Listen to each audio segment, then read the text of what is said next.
There are so many we owe for this. Thank you, Don. Thank you very much. God bless you. Ladies and gentlemen, our next speaker is our host for this event. The 6th Governor of the great state of Hawaii. Governor Lingle does so much for the Navy, the Marine Corps, the Air Force, the Army, and our Coast Guard here in Hawaii. As our host, as our friend, and I would like you to welcome Governor Linda Lingle as our speaker. Thank you.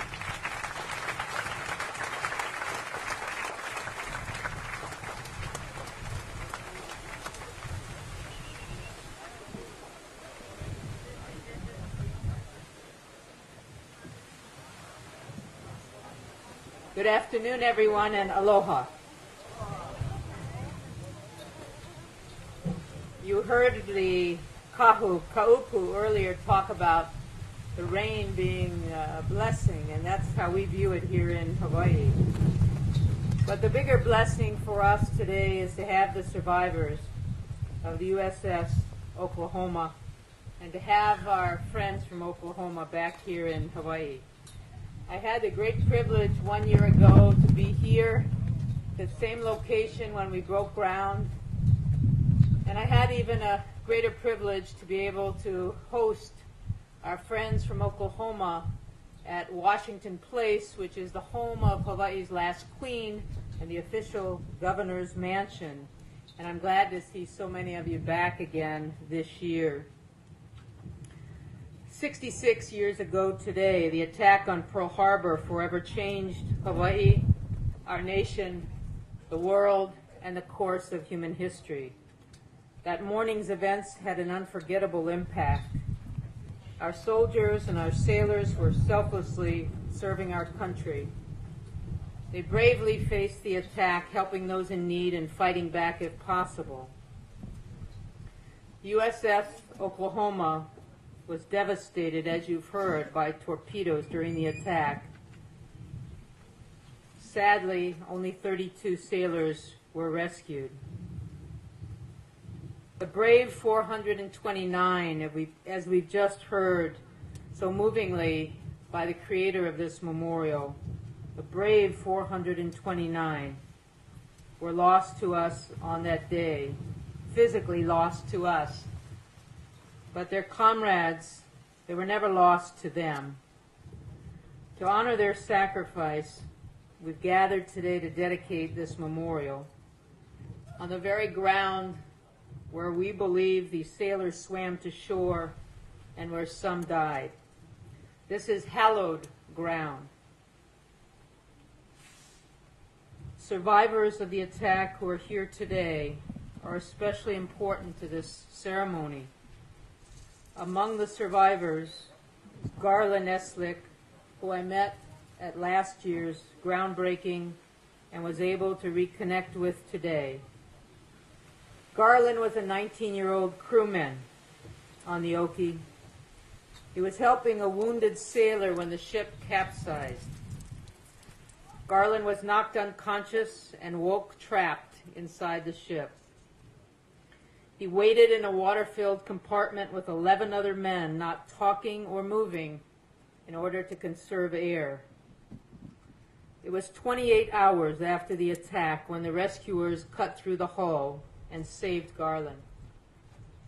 He served proudly in the Navy until 1945.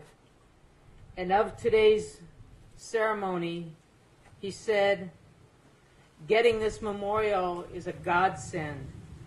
It will help relieve my mind that those boys will not be forgotten." Also here today is George Brown. George lives here on Oahu, and he was a 20-year-old cook on the USS Oklahoma. George also became trapped in the ship. He squeezed through a small, damaged hatch, and he navigated through the ship in the dark. He escaped into the waters of Pearl Harbor and was rescued. George went on to fight in the battles of Midway and Coral Sea, and he fought in the Korean War, serving for 22 years in the Navy. George said he has, in his words, lived 66 years to see the dedication of this memorial. These are the types of heroes that we're here to honor today. The USS Oklahoma Memorial was created for them and their shipmates. Our great nation exists because of people like Garland and George and all those who came under attack on December 7th in 1941, and for all those who continue to serve our country here and overseas. These survivors don't care about the attention that they're receiving. All they wanted was to honor the fallen friends and the sailors of the USS Oklahoma. With the dedication of this memorial, now the nation and the world will join in remembering their sacrifice. I want to thank all those who made this memorial possible, and it was stated earlier, so many people played a role in reaching today.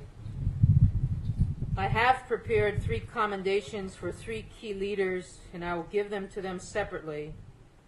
To my good friend, Oklahoma Congressman Tom Cole, who was a leader of the initiative to build this memorial in Congress. He introduced the legislation to establish this memorial, requiring the Navy to find a location for the Oklahoma Memorial. And to his colleague and our Hawaii Congressman Neil Abercrombie for his help in making sure that this came about. To Oklahoma Governor Brad Henry, who secured a large portion of the funding for the memorial. To retired Admiral Greg Slavonic, who led the committee to develop the memorial. To all the committee members, to all of our ohana from Oklahoma.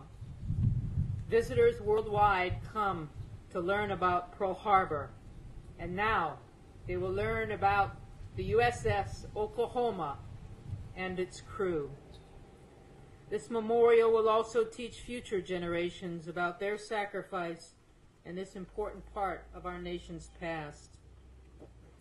Paul Goodyear, a survivor of the USS Oklahoma, said this: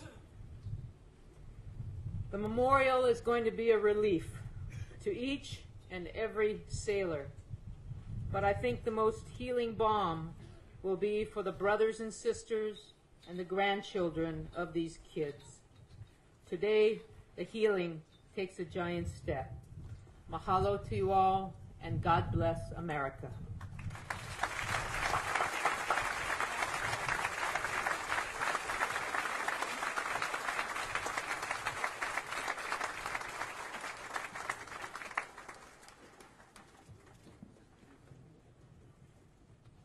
Our next speaker, for those of us that live and serve in the Pacific area of responsibility, needs no introduction. Commander of all U.S. forces west of the coast of the United States, all the way to the east coast of Africa. Admiral Keating comes to us having had command of U.S. Northern Command. He owns the largest area of responsibility in the world for a geographic combatant commander. Has been in the Pacific his entire career, save a few trips back to Washington, D.C., and it's my distinct honor and pleasure to present Admiral Timothy J. Keating as our speaker. Thank you, sir.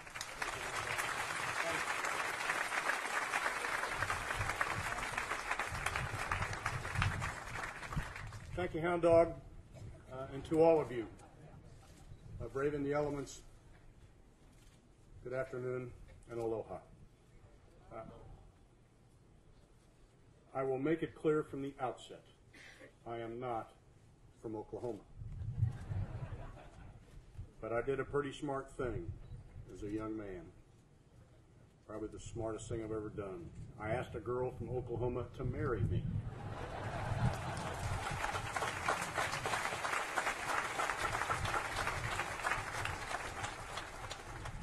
I thank God she said yes. This woman, my wife, brought 2 children into the world, and in so doing, in preparing to do so, she went back to Oklahoma for both son and daughter, so that her children could say for the rest of their lives, I'm from Oklahoma.